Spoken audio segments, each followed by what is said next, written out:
자, 신약성경 315페이지로 가겠습니다. 에베소서 5장의 말씀인데요. 에베소서 5장 15절, 16절 이렇게 두 절의 말씀을 보겠습니다. 신약성경 315페이지 에베소서 5장 15절과 16절의 말씀입니다. 우리 같이 하나님의 말씀을 받들어 읽겠습니다. 시작. 그런즉 너희가 어떻게 행할지를 자세히 주의하여 지혜 없는 자 같이 하지 말고 오직 지혜 있는 자 같이 하여 세월을 아끼라. 때가 악하니라. 하나님의 말씀입니다. 아멘.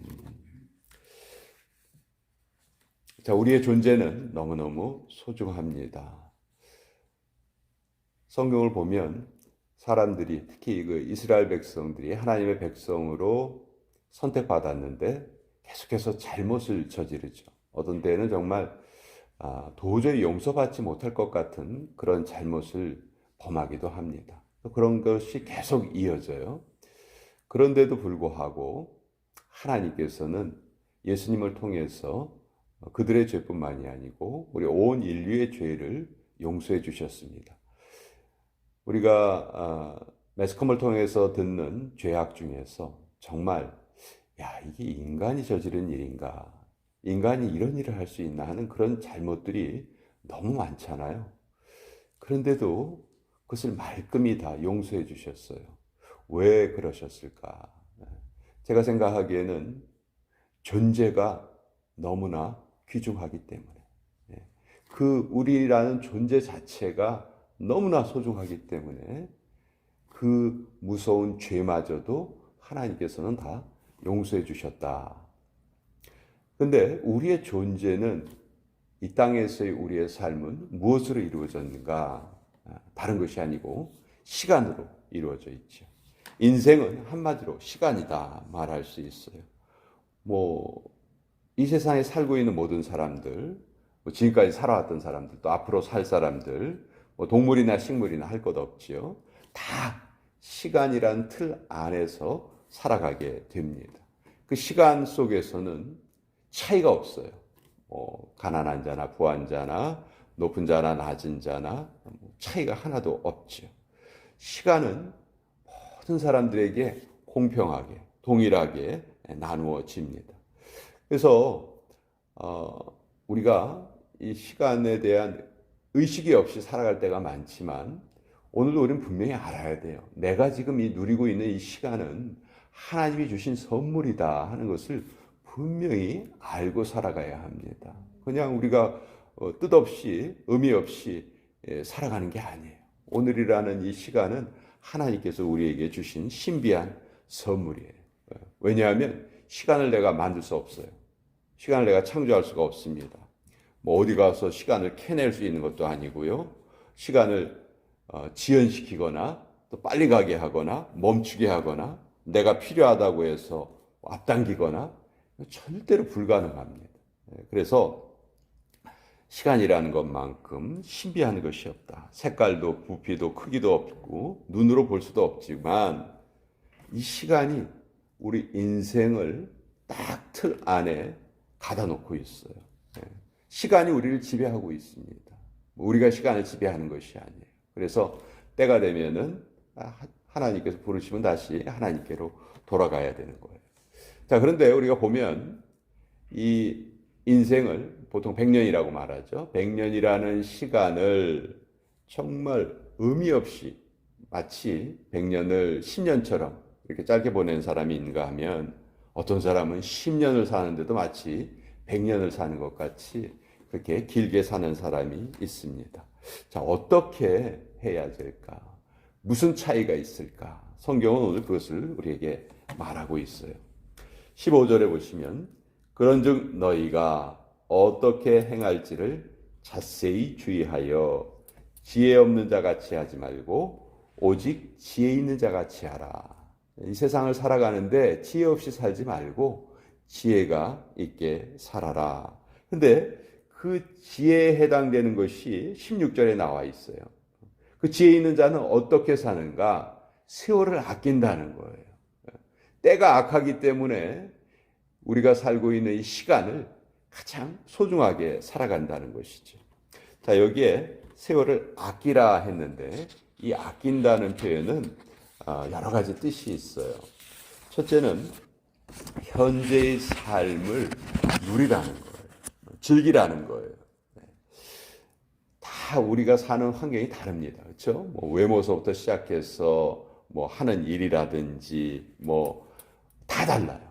그렇지만 그것에 대해서 하나님이 그걸 우리에게 허락하신 건데 하나님 우리에게 주신 그 환경에 대해서 무한히 감사하라는 거예요. 그런 자만이 세월을 제대로 시간을 제대로 살아갈 수 있다는 거죠.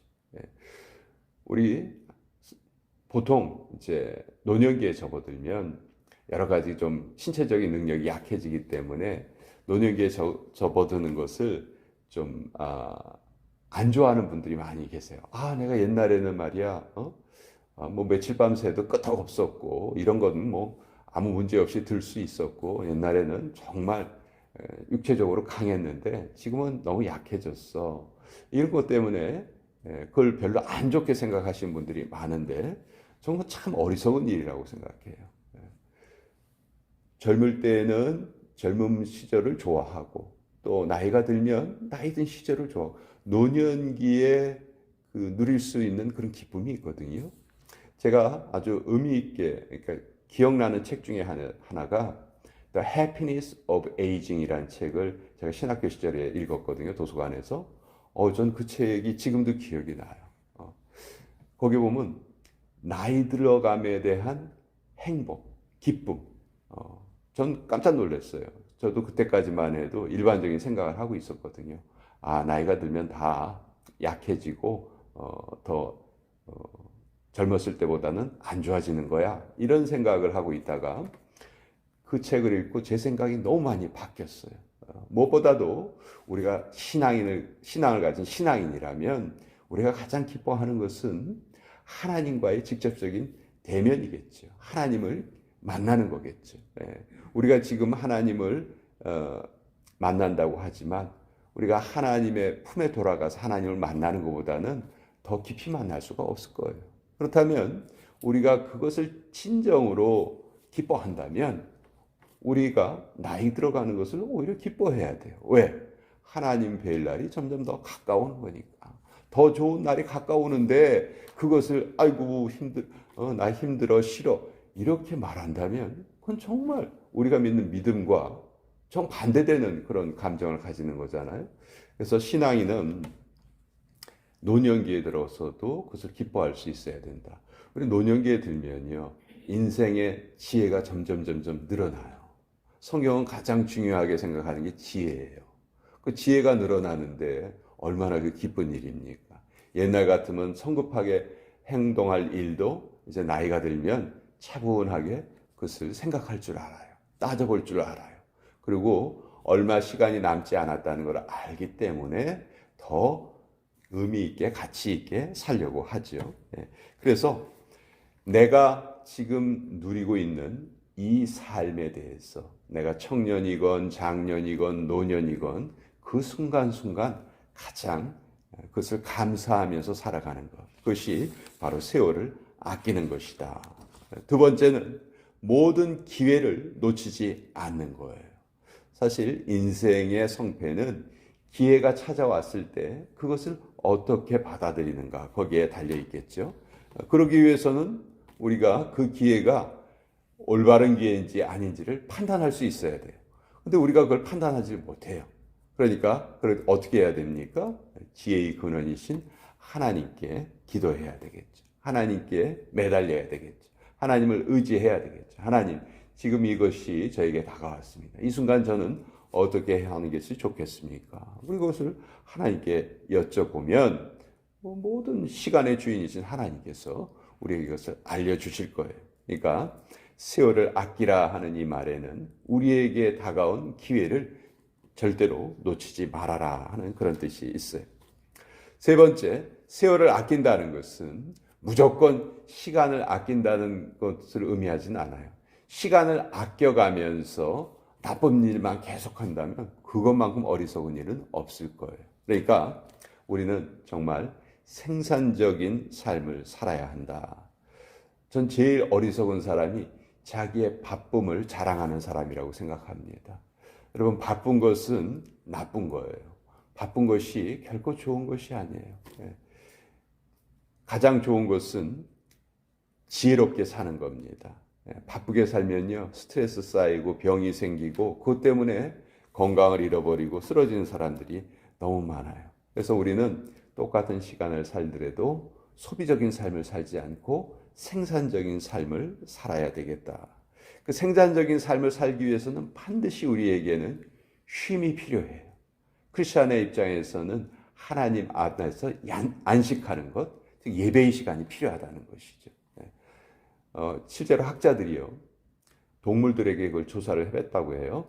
6일 동안 일을 시키고 하루를 쉬게 한 소와 7일 동안 계속 일을 하게 한 소의 일의 능률을 비교해 봤더니 놀랍게도 6일 동안 일하고 하루 쉬었던 소가 일의 능률이 훨씬 더 높다는 것을 실험으로 알아냈어요.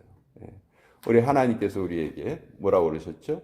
6일 동안 열심히 일하고 마지막 날 하루는 하나님 앞에서 안식하여라, 쉼을 가져라.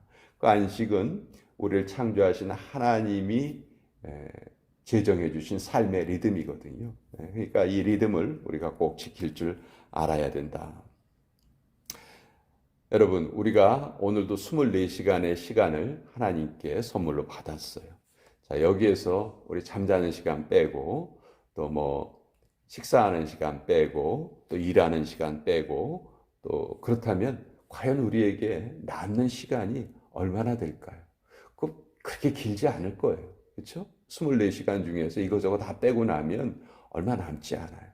그런데 그 얼마 남지 않은 그 시간이 사실 오늘 하루 전체를 결정하는 거예요. 그렇기 때문에 그 얼마 남지 않은 시간을 우리가 하나님을 생각하고 영적인 일에 몰두하고 살아가야 한다. 제가 어렸을 때 유명했던 영화 중에 하나가 빠삐용이라는 영화가 있어요. 빠삐용이 불란서어로 나비라는 뜻이라고 해요. 그래서 거기 주인공이 나중에 결국 누명을 쓰고 감옥에 들어갔다가 자유를 찾아서 탈출하는 그런 내용이죠. 그래서 나비처럼 헐헐 날아간다 해서 빠삐용이라는 제목이 붙었는데 거기 아주 인상적인 대사가 나옵니다. 이 사람은 너무 억울한 거예요. 자기가 잘못도 저지르지 않았는데 지금 감옥에 갇힌 거예요. 그래서 맨날 거기에서 하나님께 하소연을 합니다. 하나님, 제가 왜 죄 없이 이렇게 누명을 쓰고 고생해야 됩니까? 왜 저에게 이런 억울한 일을 허락하십니까? 저는 지금 이거 받아들일 수 없습니다. 매일매일 이렇게 하소연을 하다가 문득 깨닫습니다. 뭘 깨닫냐면 자기가 감옥에 들어오기 전에 자기에게 주어진 시간을 제대로 살지 못했다는 거예요. 그래서 거기서 깨달아요. 제 죄는 바로 세월을 낭비한 죄였군요. 그것을 그 주인공이 깨닫는 장면이 나오거든요. 나중에 바다로 뛰어들면서 거기서 탈출을 하는데 그 장면이 참 유명한 장면인데 전 그 장면보다도 자기가 바깥에 있을 때, 바깥 세상에 있을 때 시간을 낭비하며 살았다고 그것을 깨닫는 그 주인공의 모습이 더 저는 인상에 남았어요. 여러분, 오늘 저와 여러분 모두가 두 번 다시 돌아오지 않는 2024년 9월 11일을 살아갑니다. 오늘 우리는 어떻게 살아야 될까? 하늘의 보화를 쌓는 삶을 살아야 되겠다. 하나님을 위해서 더 많이 일하고 더 많은 것을 남겨서 더 많은 상급을 받는 그런 삶을 살아야 되겠다. 그러기 위해서는 오늘 하루가 우리에게 주어진 가장 소중한 시간이고 가장 큰 선물이다. 그것을 알고 이 하루를 같이 시작을 했으면 좋겠습니다. 자,